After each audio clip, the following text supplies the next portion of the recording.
Dalam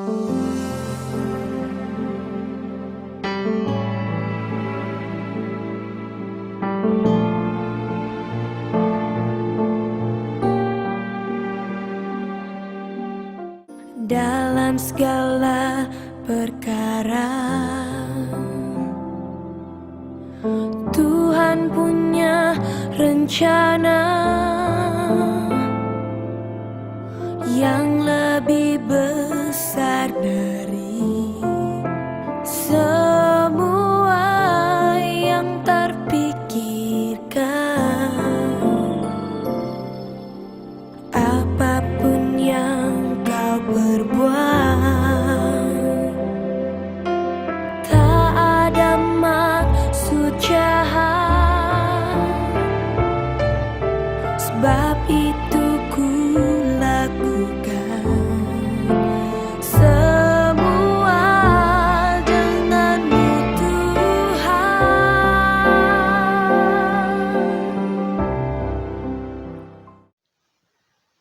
Shalom saudara sekalian, kita ketemu lagi dalam renungan online. Dan sebelum kita mendengar renungan ini, kita akan berdoa. Tuhan Yesus, kami datang kepadamu, kami bersyukur untuk setiap waktu yang Tuhan sudah berikan buat kami, sehingga kami boleh mempersiapkan hati kami untuk mendengar setiap firman-Mu. Urapi kami, urapi para pemirsa yang akan menyaksikan, biarlah semua menjadi berkat buat kami semua. Di dalam nama Tuhan Yesus Kristus. Haleluya. Amin. Saudara sekalian, saya bersuka cita kalau saat ini kita masih diberikan kesempatan oleh Allah untuk mendengar firman-Nya. Dan situasi yang terjadi tidak menghambat kita untuk kita tetap dekat kepada Allah. Saudara sekalian, pada hari ini saya akan sampaikan judul Jangan Menyerah atau Never Give Up. Tidak pernah menyerah.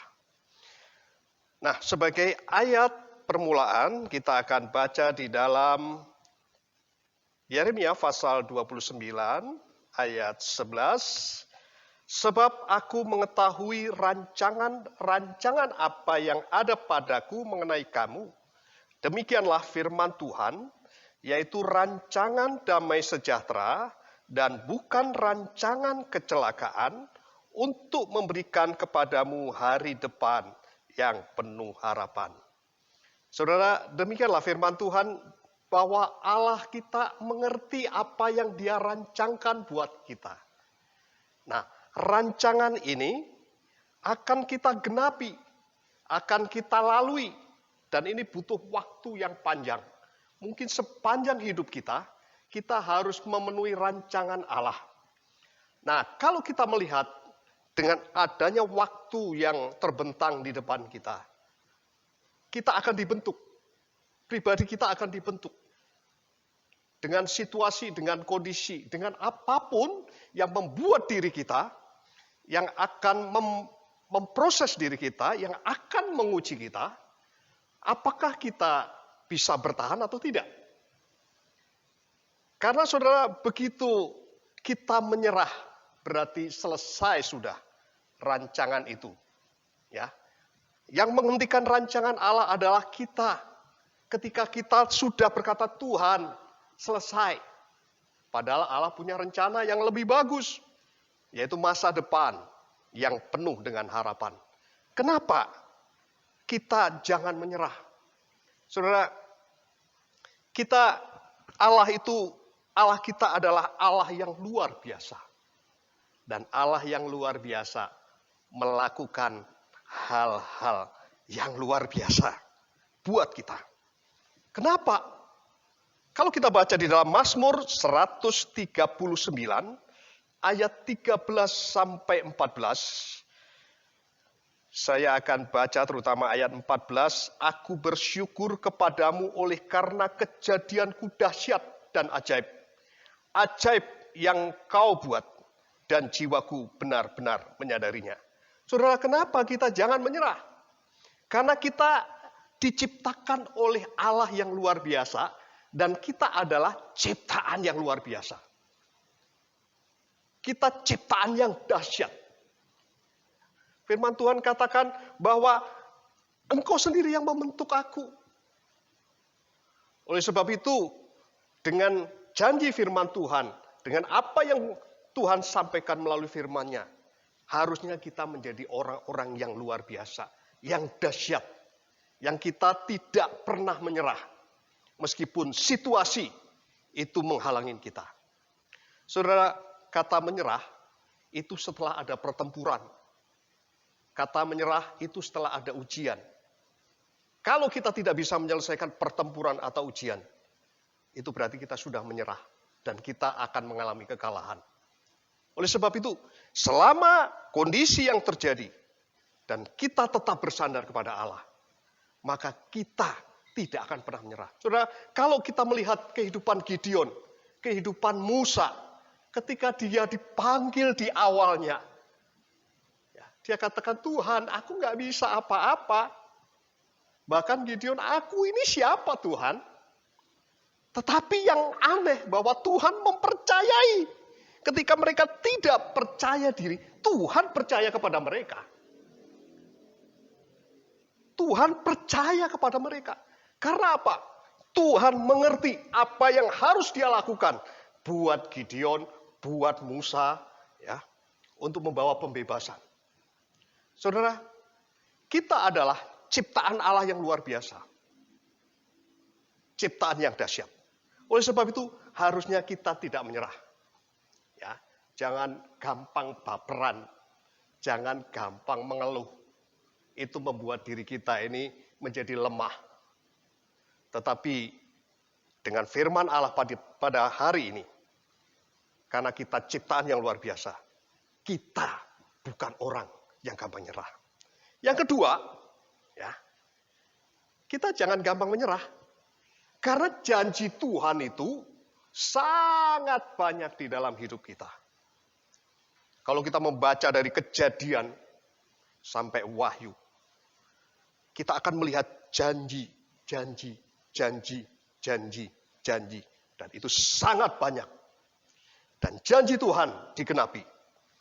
Kalau kita lihat di dalam Mazmur pasal 18, Mazmur pasal 18 ayat 30, adapun Allah jalannya sempurna. Janji Tuhan adalah murni. Dia menjadi perisai bagi orang yang berlindung padanya. Di dalam Yesaya juga dikatakan 38 ayat 7 bahwa Tuhan akan melakukan apa yang dijanjikannya. Seharusnya kita mengerti bahwa kita mempunyai Allah yang mempunyai banyak janji dan janji itu diberikan buat kita. Janji itu akan dinyatakan kepada kita ketika kita tetap setia, kita tidak menyerah. Saudara, saya coba renungkan begini. Begitu kita menyerah, sama saja kita ini mengecilkan kuasa Allah.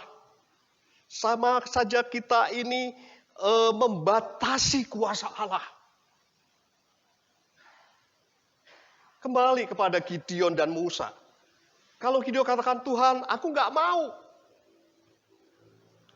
Ya selesai. Tetapi ketika dia katakan, aku mau Tuhan. Ya, aku nggak akan menyerah. Tuhan pakai hidupku. Maka Tuhan akan memberikan sesuatu yang besar kepada kita. Memberikan kemampuan yang besar buat kita. Bukankah Allah sendiri berkata, bukan kamu yang bertempur, tetapi aku.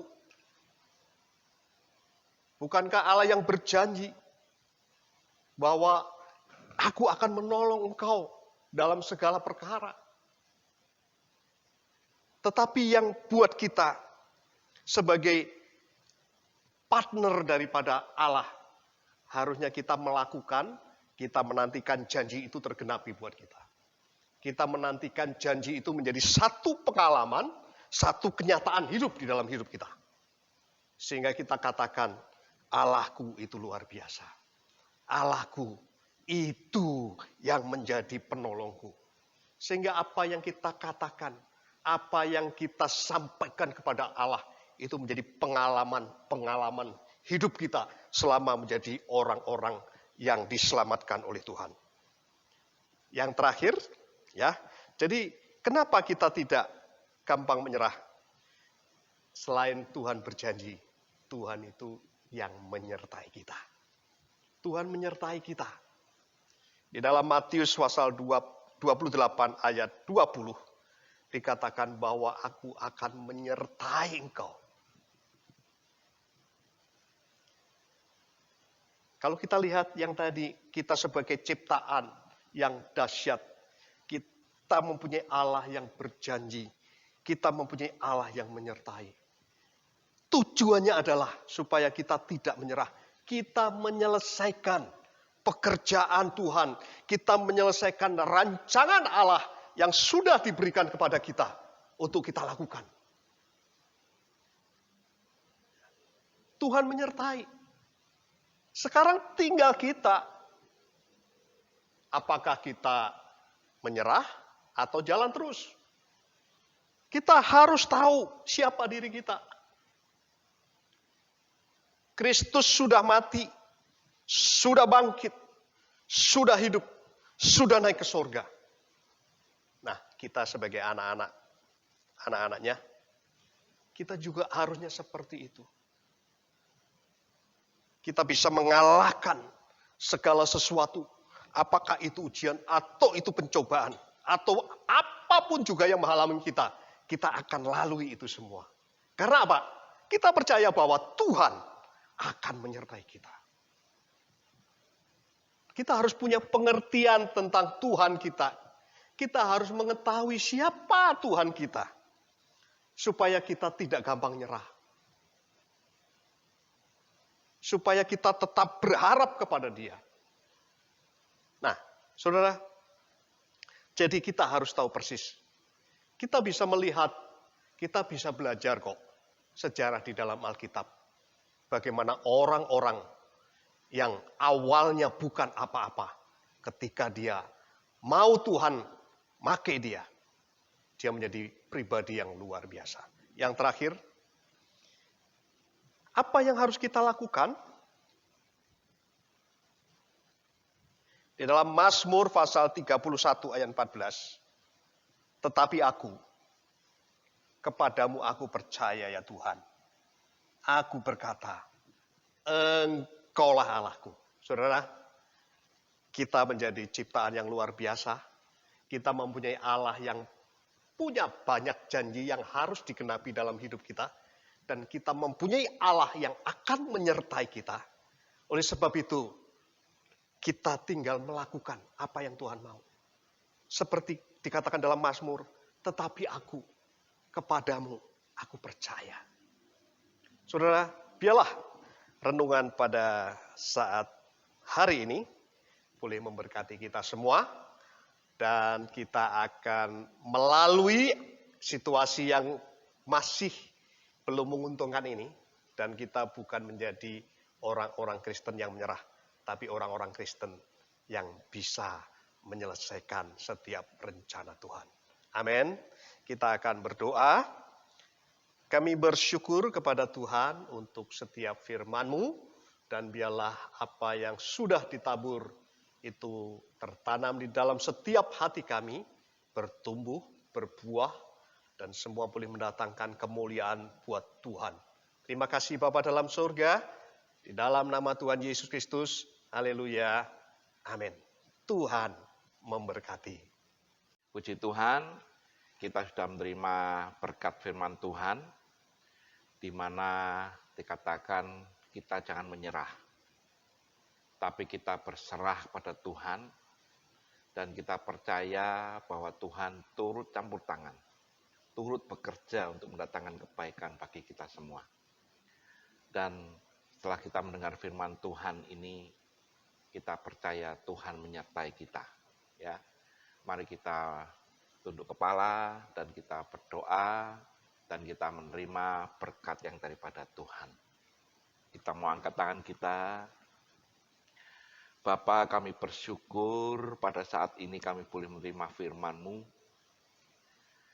Apabila kami berjalan bersama dengan Engkau, maka kami boleh kuat dan kami tidak akan menyerah, tapi kami berserah kepadamu.